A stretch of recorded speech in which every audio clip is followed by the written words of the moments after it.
Hello, welcome to Truth Behind the Showcases, your global fashion, retail, and supply chain podcast.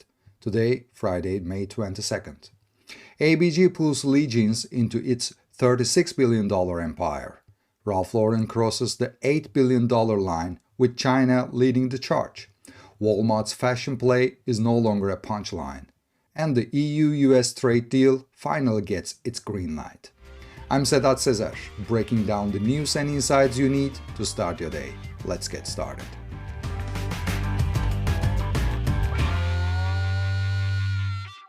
Let's start with something that's been building quietly in the background of the global denim market and just got very loud. Authentic Brand Group has signed a definite agreement to acquire Lee from Contour Brands. The deal is structured at $750 million cash upfront, with up to $250 million in additional earnouts tied to performance, putting the total transaction value at up to $1 billion. Lee moves roughly $1.5 billion in annual retail sales value across 73 countries, and about 40% of that volume comes from outside North America. Now you have to understand what's actually happening here, because this isn't just another M&A headline.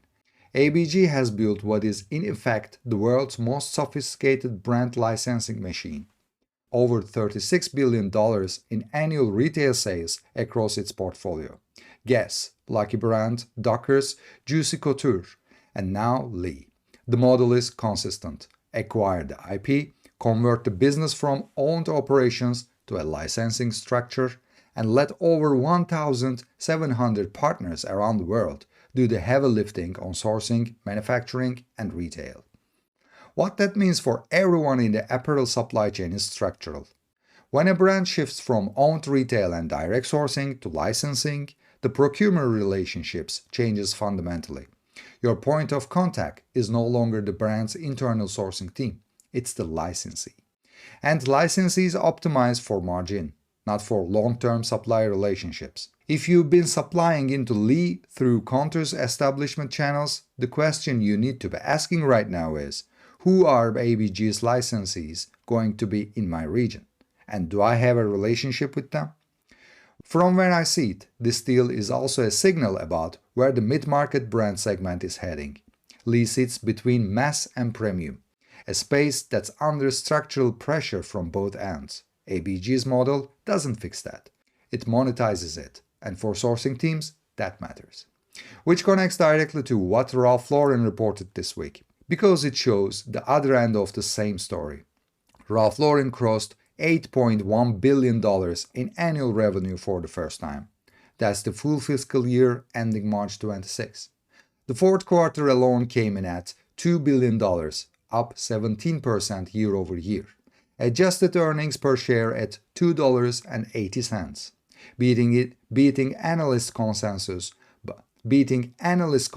by 26 cents.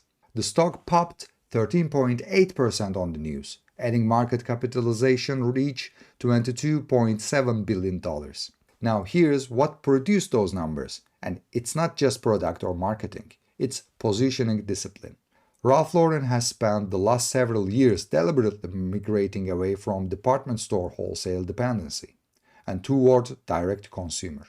That channel now represents 70% of total sales, which means margin control, pricing control, and customer data control. The three things that determine whether a brand survives a softening macro cycle or gets squeezed out of it. The China number is striking. CEO Patrice Louvet flagged extremely strong performance there, with sales growth about 50% during the Chinese New Year period. The consumer confidence picture in the US and Europe remains soft. Louvet acknowledged it directly, but Ralph Lauren's customer profile, as he put it, sits in the upper tier, and that segment is behaving differently from the median consumer right now. I've been watching this industry for over 25 years, and the separation between what's happening at the top of the market and what's happening in the middle is sharper than at any point I can remember. Ralph Lauren at $8 billion with 70% direct-to-consumer is not the same business that was fighting for floor space in Nordstrom a decade ago. The model rebuilt. The numbers show it.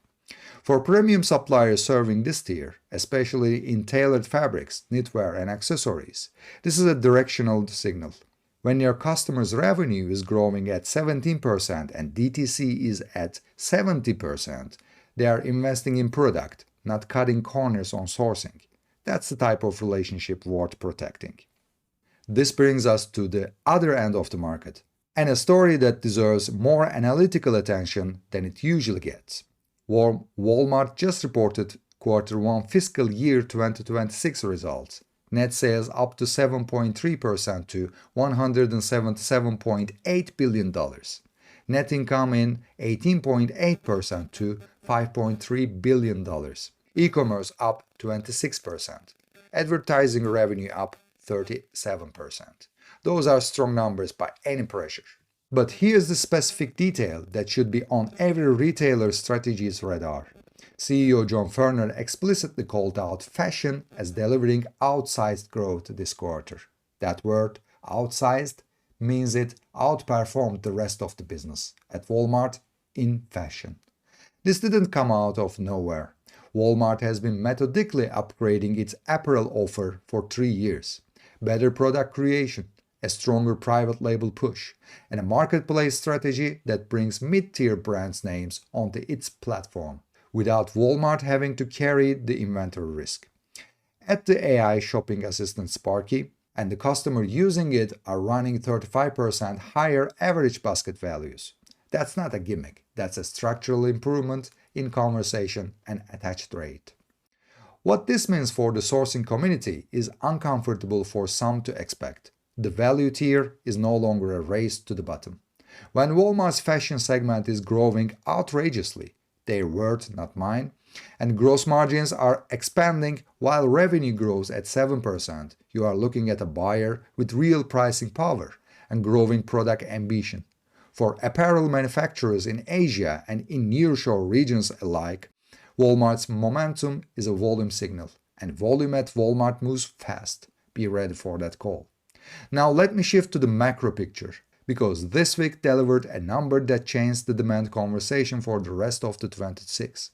The Eurozone Composite PMI for May just printed at 47.5, down from 48.8 in April. That's the lowest reading since October 23. And the analyst consensus for context expected no change. Let me unpack what moved inside that number. Services PMI came at 46.4 against a forecast of 47.7. New orders contracted at the fastest pace in 18 months. New export orders posted their sharpest drop since January 25. And employment losses hit their highest level since August 2013. The structural driver here is a combination we've seen before but rarely this concentrated. The ongoing Middle East conflict pushing energy prices higher, which feeds directly into living costs across the continent, which compresses discretionary spending, which shows up first in services and retail order books. S&P Global flagged that Eurozone inflation could push toward 4% in coming months. That's the ceiling falling. For anyone with meaningful order exposure to European buyers, and that covers a large part of global apparel sourcing, from Bangladesh to Vietnam to the Mediterranean bases like Turkey, this reading matters. When new export orders are falling at the sharpest rate in 16 months, the reorder conversation changes. Buyers who were cautious in Q1 will be more cautious for Q2. Buyers who were already cutting debt will cut further. And finally, the trade policy development that sourcing teams have been waiting on for the better part of a year. EU lawmakers approved the implementation of the Turnberry Agreement May 21st. The framework deal signed in Scotland last summer between the EU and the United States. The vote came after a 5-hour night session in France. The deal now goes to a ratification vote scheduled for June 15 to 18th. Here's the architecture. The EU commits to eliminating import tariffs on US industrial and agricultural goods. The US applies a 15% tariff on nearly all European exports. That's the baseline. The critical mechanism is a suspension clause. The European Commission retains the right to suspend the entire agreement.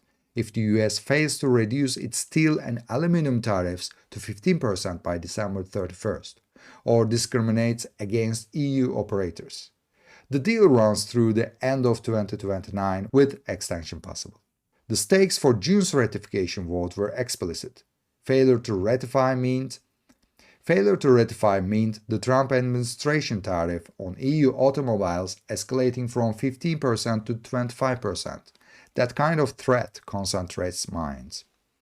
For the apparel and textile sector specifically, this agreement reduced the tariff uncertainty that has been clouding transatlantic sourcing math since 2025.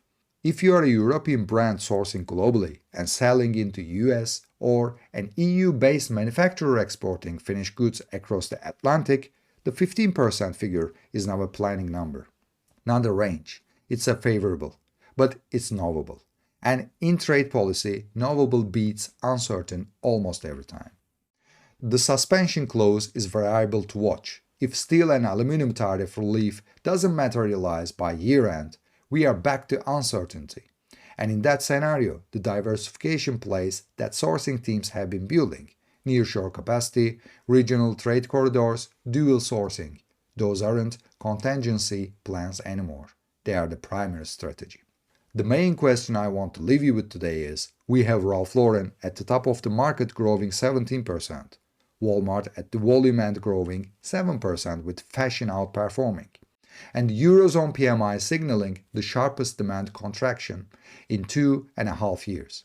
If the middle market is being hollowed out from both ends, and the EU-US trade framework is now set at a knowable 15%, where exactly is your business positioned in that picture? Please be note that I will be away next week for the Eid al-Adha holiday. I extend my warmest wishes to everyone celebrating. May this holiday bring peace, tranquility, and prosperity to our countries and the world.